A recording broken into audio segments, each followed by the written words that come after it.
Salve, è arrivato l'autunno anche nel canale dell'Alchimista. Stavolta andrò a fare una lavorazione di intaglio del legno, il cosiddetto carving. In particolare andrò ad intagliare un pezzo di legno di tiglio, per ricavare la versione di Jack-o'-lantern secondo l'Alchimista.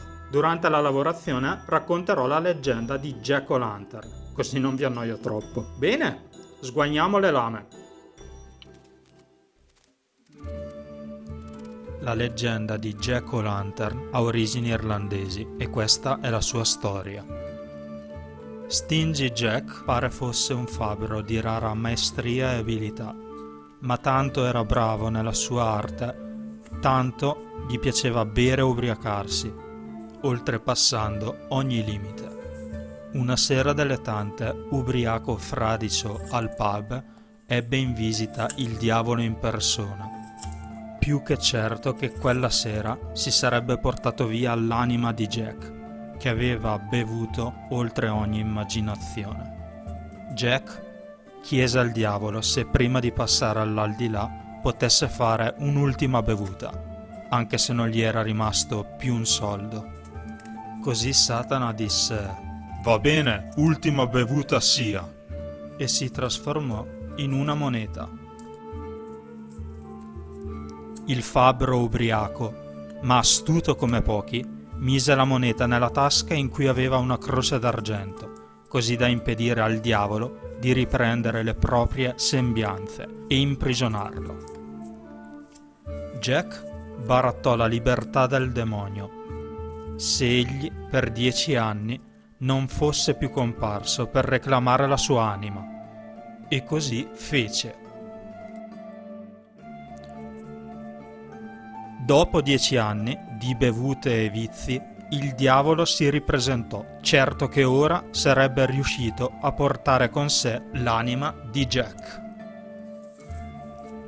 Stavolta Jack chiese se prima di scendere negli inferi potesse gustare qualcosa di buono per l'ultima volta. Proprio lì accanto vi era uno stupendo albero di mele.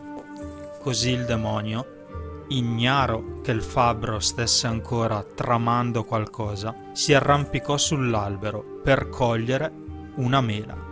Fu allora che Jack estrasse un coltello e incise una croce sul tronco. Il diavolo incredulo si trovò ancora imprigionato, non più in una tasca, ma su un albero.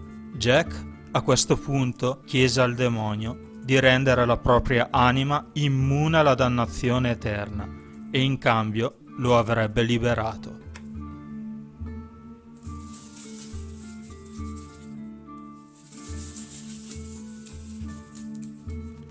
Anche stavolta Jack ebbe la meglio e il diavolo non si fece più vedere. Consapevole di essere al sicuro da ogni punizione, il fabbro si diede ad una vita di eccessi e vizi, fino a quando il suo fisico cadde, sotto il peso di anni di bagordi.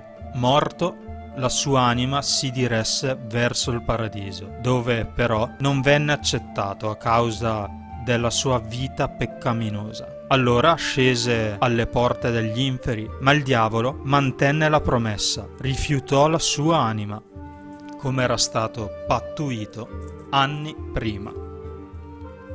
Jack a quel punto implorò il demonio di dargli qualcosa per aiutarlo a sopravvivere in quella condizione di vuoto e oscurità. Satana, di tutta risposta, gli scagliò un tizzone ardente. Jack lo raccolse e lo pose in una rapa scavata trovata nei rifiuti di una taverna, così da illuminargli il cammino nell'oscurità. Si narra che da allora vaghi senza tregua alla ricerca di un luogo in cui riposarsi.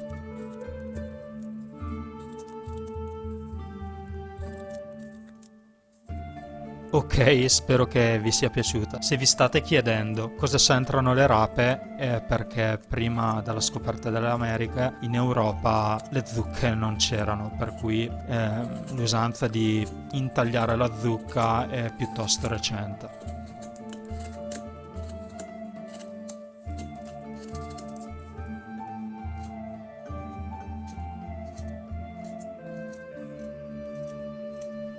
Se siete interessati all'attrezzatura che sto usando per scolpire, vi lascio i link di dove l'ho acquistata in descrizione.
Bene, anche questo progetto è finito, spero che vi sia piaciuto. Se sì, fatemelo sapere con un like o un commento. Io vi do appuntamento alla prossima. Ciao!